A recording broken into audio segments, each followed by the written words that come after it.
Bonsoir et bienvenue dans le mag. JR dans Dallas, Dexter, Nellie Olson, le Dr House. Quel est le point commun de ces personnages de séries télévisées? Ils sont méchants et machiavéliques. Avec moi, François Jost, bonsoir. Bonsoir.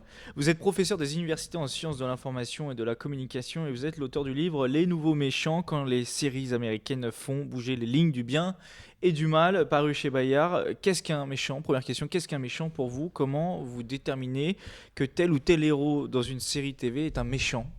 Alors, c'est vrai que aujourd'hui, il n'y a plus de signes distinctifs aussi clairs qu'il y avait auparavant avec les westerns où le méchant était habillé plus foncé, où il y a les têtes de dur, etc. Là, les nouveaux méchants sont déterminés très largement par le scénario, par le fait qu'ils sont conçus comme méchants par les autres. Donc c'est indirectement qu'on les reconnaît comme méchants. On les voit pas distinctement dans la foule Non, ou ils n'ont plus la tête de l'emploi de la même façon qu'avant. Par exemple, si vous prenez ceux que j'étudie dans ce livre, notamment Walter White dans Breaking Bad, au départ, c'est quelqu'un qui n'a pas une tête de méchant. Alors, à partir du moment où il se met dans cette position de délinquant, c'est vrai qu'il va se raser la tête, il va prendre justement l'allure du dur. Mais si on prend ces séries, on voit très bien qu'il y a les vrais méchants, comme Tuco, par exemple, qui a une tête vraiment de brute. Et puis, les méchants d'aujourd'hui sont très différents parce que ça pourrait être entre guillemets chacun d'entre nous. Donc il n'y a pas de trait particulier. Voilà, il n'y a pas de prédestination absolue du méchant qu'on reconnaîtrait immédiatement. Alors votre livre s'intitule Les nouveaux méchants. Clairement, pourquoi parle-t-on de nouveaux méchants? Qui sont les anciens? Qui sont les nouveaux? Alors, oui, je sais évidemment pourquoi nouveaux méchants. Les anciens méchants sont des personnages qui sont définis comme méchants, j'allais dire de toute éternité. C'est-à-dire que comme Harpagon est avare chez Molière, comme le malade imaginaire, tout ce qui lui arrive, c'est parce qu'il est tout le temps, il pense qu'il est malade, etc. JR, par exemple, c'était un méchant dans toutes les circonstances de sa vie, c'est-à-dire que ce soit avec sa famille, que ce soit avec ses concurrents, etc. Là, ce sont des gens qui deviennent méchants. C'est-à-dire que, pour paraphraser la phrase de Beauvoir, je dis on ne naît pas méchant, on le devient dans ces séries. Donc vous allez avoir, par exemple, si je prends dans Dexter pour changer, il y a vraiment des psychopathes incroyablement méchants, alors que Dexter est quelqu'un qui l'est devenu pour des raisons, je crois qu'on l'abordera éventuellement, mais pour des raisons de justice, c'est-à-dire qu'il est en quelque sorte un justicier. Donc si vous voulez, ce qui change complètement dans les séries d'aujourd'hui, c'est qu'il y a une subtilité psychologique. On s'intéresse beaucoup plus au devenir qu'au caractère établi une fois pour toutes du gentil, du méchant.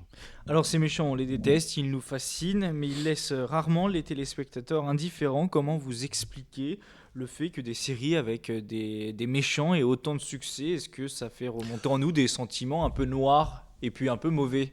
Alors bon, c'est sûr qu'on a tous des pulsions entre Eros et Thanatos. On a toujours des pulsions dures, sadiques. Mais il y a aussi, plus simplement, le fait que sans méchant, il n'y a pas d'histoire.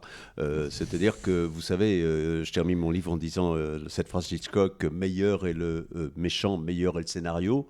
Ça reste très vrai. C'est-à-dire que si vous faites une histoire simplement entre gens gentils qui arrivent... Puis sans méchant, il n'y a pas forcément de gentils aussi, puisque...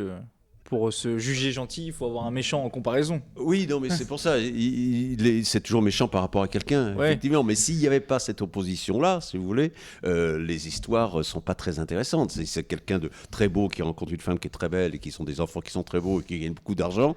C'est vite emmerdant quand même. Ouais.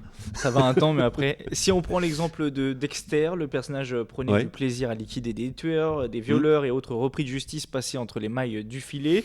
Il tue pour le bien, finalement. C'est un méchant qui tue les plus méchants. En fait, il y a différents niveaux de méchanceté.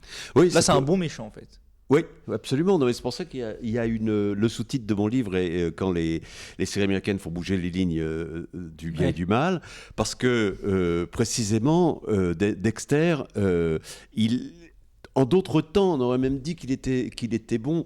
C'est-à-dire que si vous prenez le western, dans le western, il y a par exemple Billy Hickok ou Buffalo Bill ou d'autres qui tuent des hors-la-loi et ils ne sont pas du tout considérés comme des très méchants, ils sont au contraire considérés comme des bienfaiteurs de la société. C'est ce que les Américains appellent les good bad guys.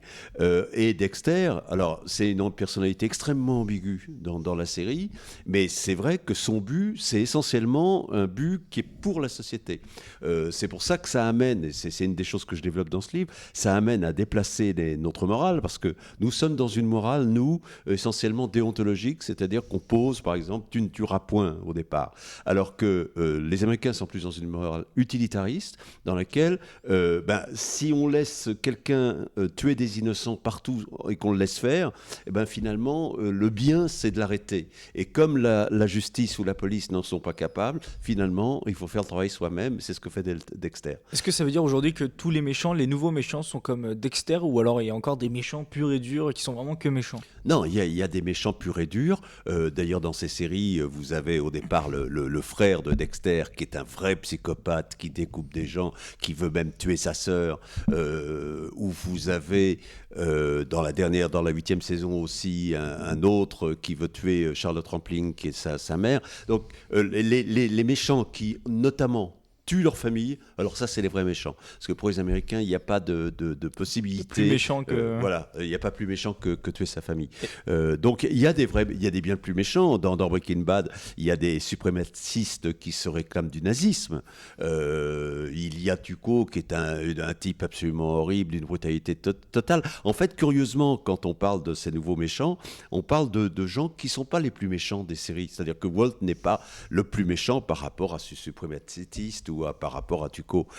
Mais ce qui frappe, c'est qu'ils sont en position. Ce qui change complètement, c'est qu'ils sont en position de héros. C'est-à-dire ce qui a changé dans les dernières séries, si vous voulez, c'est pas. Moi, je déteste le mot d'anti-héros parce qu'à leur manière, ce sont des héros parce qu'ils sont en position d'être le protagoniste dont on suit l'histoire. Voilà. On a l'impression que ces nouveaux méchants, c'est une spécialité américaine. Est-ce qu'on en trouve en France? Est-ce que c'est une fausse impression ou elle est juste? Oui, c'est beaucoup américain, c'est vrai. Il y a eu en France une série il y a quelques années qui s'appelait Le Chasseur, où c'était un tueur à gages qui tuait vraiment pour l'argent et qui parfois, même les gens qu'il aimait, il les tuait parce que c'était son métier.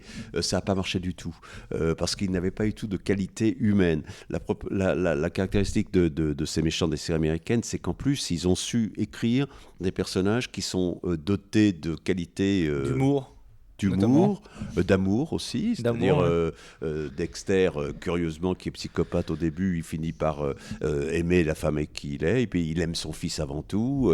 Walter, jusqu'au bout, voudrait voir son fils. Donc, ils ont des sentiments très humains, si vous voulez, et en même temps, des valeurs très immorales dans nos critères.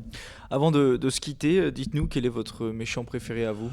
C'est clair que c'est Walter White. Moi, je pense Pourquoi? Pourquoi? Parce que alors pour une raison très simple, c'est que la méchanceté rejoint aussi l'invention scénaristique. C'est-à-dire que Walter, pour mentir, il est obligé d'inventer constamment des histoires. Donc d'une certaine façon, si vous voulez, le méchant des scénarios actuels est à l'image des scénaristes. C'est-à-dire qu'il est obligé de se justifier et donc d'inventer constamment ce qui fait du récit sans arrêt. Et c'est pour ça que j'adore Walter White. Merci François Jost d'avoir été avec nous. Je le rappelle, vous êtes professeur des universités en sciences de l'information et de la communication. Je rappelle le titre également de votre dernier livre, Les Nouveaux Méchants, quand les séries américaines font bouger les lignes du bien et du mal, paru chez Bayard. Vous pouvez retrouver cette émission en podcast audio et vidéo sur notre site radiosensation.fr. Merci également à l'hôtel Best Western Premier Opéra Liège de nous avoir accueillis. Excellente soirée à tous.